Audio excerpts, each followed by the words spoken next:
Unfortunately, the operation is successful. Hello everyone, Via here, and in this Transformers video review, we're going to be taking a look at G1 STARSCREAM. Well, as you can see, this one is the Walmart retro animation color variant from a few years back. If I look it up, I'll post the year that this came out up on the screen. I want to say 22 or 23, I can't remember, but the point of this reissue was to give us a G1 STARSCREAM toy in colors that more closely match how he appeared in the actual cartoon. And personally, this is my favorite G1 Seeker toy that I've ever messed with. I think it looks absolutely gorgeous. And the look is the main reason you're going to be getting this, because, spoiler alert if you've never seen one, the G1 Seeker mold kind of stinks, but we'll get into that. I don't have the packaging for this figure because I got it back when it came out and I threw away the box. I wasn't planning to do a review on this, but I am filming this the day before this video is meant to be due. So pick something random off the shelf. And this is a pretty cool figure that I wanted to show off, even though I'm sure most of you have already seen it. Anyway, the main thing here that makes this different from any other STARSCREAM toy is the colors. You can see the red and the blue are much, much brighter than your standard STARSCREAM. Usually the colors are way more dull, as well as instead of a gray cockpit, we have a really nice orange cockpit. And even with how janky the original jet mode is, you can see there's this gap here between the thrusters, gaps in the wings. You know, even like looking at the underside, you can see the head right there and the feet. Even with how jank this jet mode looks, these colors just make it pop and really stand out. And I just honestly think it looks absolutely beautiful. Really, really, really cool. And there's no stickers at all on this either. This is all painted detail. So the lines on the wings and the Decepticon symbols, as well as any of the detail we'll see in robot mode, such as this little detail there on the knees, all tampographed or painted on. So no stickers at all that you have to apply, which is great for longevity. I really appreciate that. The tip here is a rubbery plastic, but thankfully it does kind of blend in pretty well. There's a little weird gap there. The whole front of the nose is kind of weirdly shaped. It's not much you can do about that. That's just how the design is. Moving back, the cockpit does open. There's no detail or anything on the inside, but if you do have any Diaclone figures, either vintage ones or I believe the newer Diaclone figures also work with this, you can just kind of set them in there and close that up and you should be able to see them through the little clear cockpit. I really should get some Diaclone figures just for my G1 toys to actually use that gimmick at all. And you can see this red here is all die cast. This entire red section you see here for the middle block is all die cast metal painted over in red. So he has a good heft to him. He has a decent amount of weight. You can see under the wings we have the null rays, which, unlike a lot of G1 reissues I've seen, actually have spring-loaded missiles, which is really cool. They're not very powerful, but having springs in there at all is kind of impressive, considering most of them tend to cut the springs out. So I do really appreciate that. Now, this is based on a later re-release, because if you know the G1 Seeker mold, we actually do have some alternate tips for the rockets under the wings that you would normally use in jet mode. You can see I have the standard null rays on, and the reason I haven't put these on is because they have these horrible long stems on them. The original release had the stem end like right there, so you would only really see the tip. But if you actually try to use these on this figure, that in there, try to get the trigger to engage, and that just looks stupid. That just doesn't look cool at all. So yeah, I'm really not a big fan of these. I suppose you could try modifying them if you felt brave enough to like kind of snip it around here and then try to figure out how to sculpt in this little catch for the spring loaded. You could probably modify these, but I don't really think it's worth it. In the cartoon, I believe he had the null rays anyway under the wings. I don't remember exactly because it's been a very long time since I've seen the show, but I think that looks fine, and I display him in robot mode most of the time anyway, so I don't really bother with those. Anyway, we'll bring in the rest of the accessories just to show them off really quick. So we do have those missiles, of course, as well as the missiles that are in the null rays there. We do have his pair of fists, which we'll talk a little bit more about these in a little bit when we're showing off his last accessory, which is Megatron in gun mode.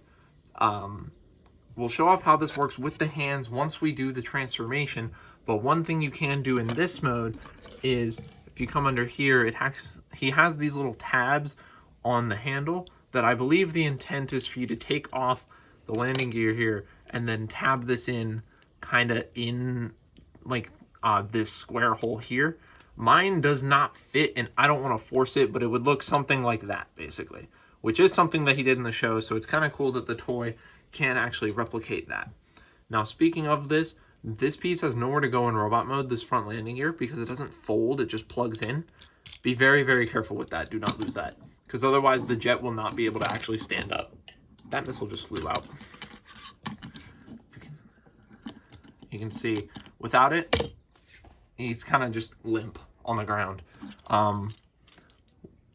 One upside to the way that these landing gear work is they actually have rolling wheels. So you can kind of push them around a little bit on the table if you want to do that, which is pretty fun. Now let's get in a couple of quick comparisons before we do the transformation. First one we'll do is with G1 Optimus Prime. This you can see compared to what I would consider a pretty standard sized G1 toy. You can see the jet mode is enormous. It feels enormous compared to this truck. Just because of how much it extends itself out with its wings and everything. It looks really cool.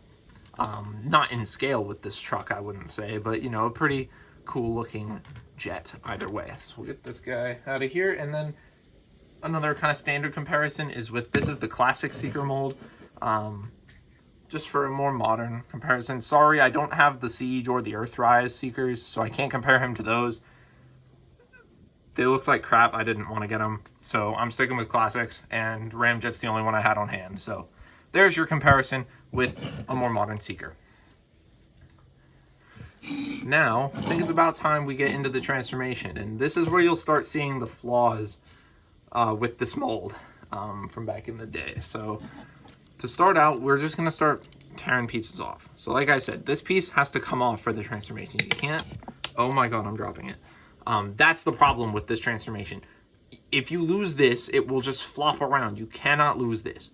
And so definitely make sure that you keep this piece and that you don't lose it. I almost lost it a couple of times, and it's awful. You really want to be careful with this piece. This is the bane of many used Seekers. One extra little thing is these wheels on the front and the rear are actually also die cast. Pretty cool. Next, you want to take, easiest thing to do here is just to take off the wings. And just pop these off, and then take the null rays and pop these off. That just gets everything out of the way a little bit better. And now we can take this piece and just do the rest of the transformation. So you want to take these and swing these forward so that they're sitting like that. That's the best way of doing this. You can't fold them the other way, so just get them like this. And these do come off, so if you really want to take these off, you can, as well as these pieces also. Let's see if I can get these off to show you here. There we go. They just plug in to the side. They're just additional bonus parts. So you don't want to lose these either, but you don't have to take these off for transformation, so they're a bit easier to keep track of.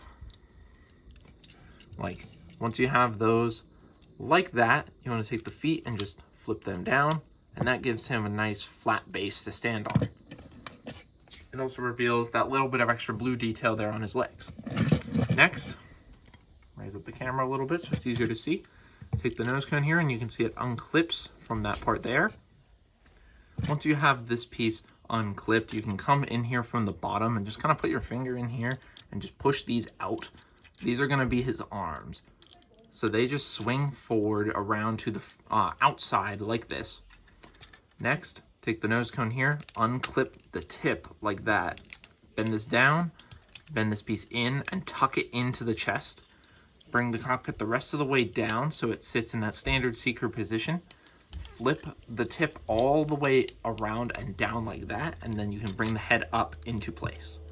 And so that is how that works for the torso. And now we need to start attaching things. So you can see his arms look a little stumpy. So we're going to take our fists here. And of course, there is a left and a right. You can look at them and just see how they're sculpted. And they will just click on right there. There's little notches just sculpted into the side that the little hooks on the inside will hook over like that. Next, each arm gets a null ray. You can see there's ports in the arms that you just plug them in like that and like this.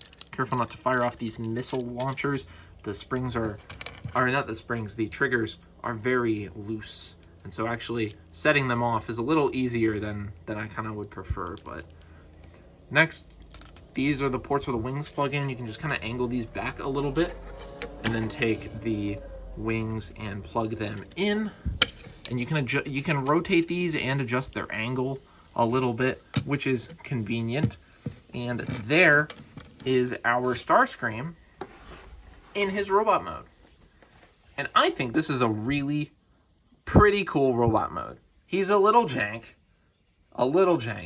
And, you know, this version matches the show a little bit better based on the paint.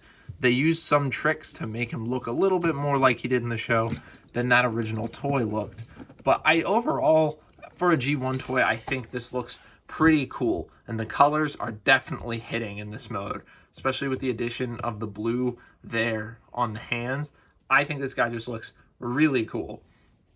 Really, really like the design.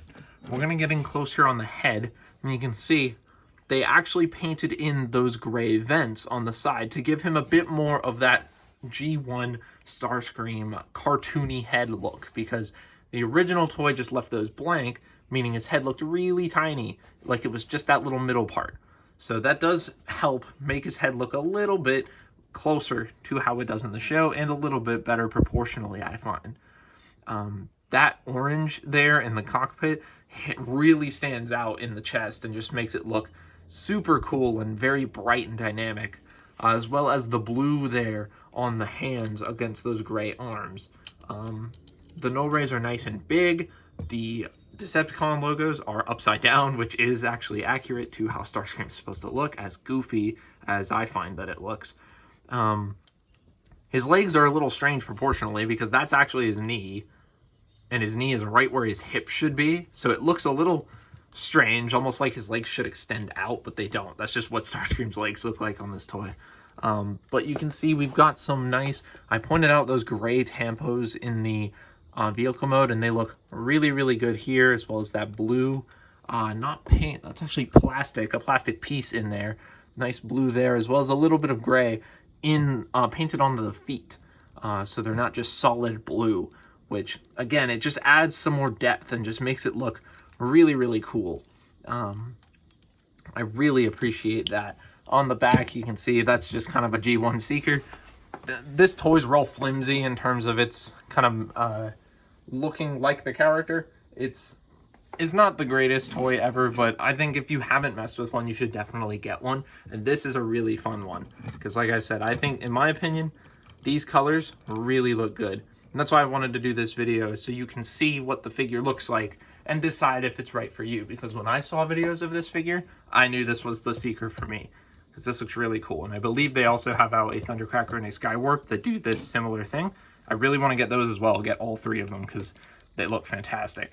I think this line's canceled now, so there's no chance that we're going to see the cone heads, but that would be sick also. Before we jump back into comparisons, I will mention you can still use these crappy missiles in robot mode if you want. They look just as doofy as they do in vehicle mode, so but you can still use them. There's nothing stopping you. The much cooler accessory is the Megatron gun. And you can see, we'll get in just a little bit more detail on this. It's fairly accurate, you know, it's simplistic, but it works. It's got all the right colors in the right spots. It even has a little Decepticon logo there, which I do really appreciate. Now, how does this actually work with this figure? It's a little bit strange, but pretty interesting. So the way you do this is you grab the handle and separate these. Now, the top here has this peg right next to the trigger guard, and then the handle has a hole in the bottom. And the way that they engineered this is you take the hand, and there's a peg at the bottom of the hand and then a hole in the top. And so you just kind of have to line these up. You just push the top of the gun into the top of the hand and the bottom of the gun into the bottom of the hand like this. Now, if you don't think about how that doesn't make any sense, for just a second, just consider it and just ignore that for a minute. That looks really cool. And that does make for a really cool display on the shelf to have Megatron, or to have Starscream holding Megatron in his gun mode, as he tended to do in the G1 cartoon, being second in command. And like I said, if you ignore the handle being like wicked long, it looks really cool. And in a lot of poses, you can't actually see that. Like if you just put him like this, from this perspective, you can't even tell that that's an issue. It just, looks really good. One problem is because of the way that the wings sit on the back and the stock being right there, he can't put the arm down any more than that. So he's always got to be pointing it forwards if you want to display him like this. So keep that in mind for your display if you're going to be able to do this pose here. I guess we should do posability as well. It's a G1 toy, so don't expect anything. Head does nothing. Legs do nothing. The arms are okay because you get shoulder rotation that goes up to around there and then down all the way.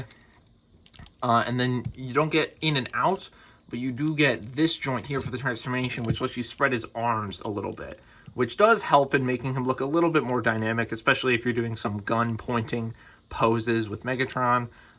It does help a little bit, and you can get his arms into some more interesting positions. So it's not the worst articulation in G1, but definitely not anything to write home about. So let's put him there, and then we'll do some comparisons.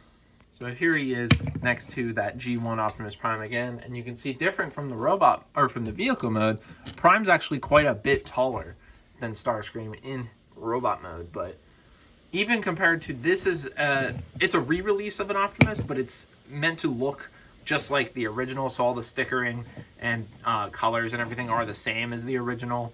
I don't think this Starscream stands out too much from an original G1 collection. And I think a lot of that has to do with the proportions being all the same. He still looks like a G1 toy, even if the colors are a bit more modern and definitely a bit more cartoony than what most of the G1 figures actually went for. I still think he looks good next to these guys, but let me know what you think. Does this guy stand out too much for anybody's collection? I'm curious to see what your guys' opinion on that is, especially because there are other figures in this line aside from this one, such as like Hot Rod and Hound as well. Do they also stand out too much for you, or do you agree with me where I think that this looks fine? I'm really curious to hear you guys' thoughts. And to compare it against that other Seeker mold again, here he is next to Classic Scramjet in robot mode. You can see they're actually about the same height, which is kind of interesting. Obviously this guy's proportions are quite a bit better, but just to get you an idea of where the evolution went from 1984 to when did this guy come out? Like 2006, I think, 5, 6, something like that. But yeah, big leap here in engineering and especially proportions. This guy actually has thighs. You can even see here where the knee sculpting is the same as the knee sculpting on this guy, except his knees are his hips. So it just looks kind of ridiculous, but I think it still looks pretty freaking cool, especially, like I said, in these colors. But we kind of have gone full circle now, haven't we? This toy is really simple, so a lot of it comes down to, do you like this color scheme?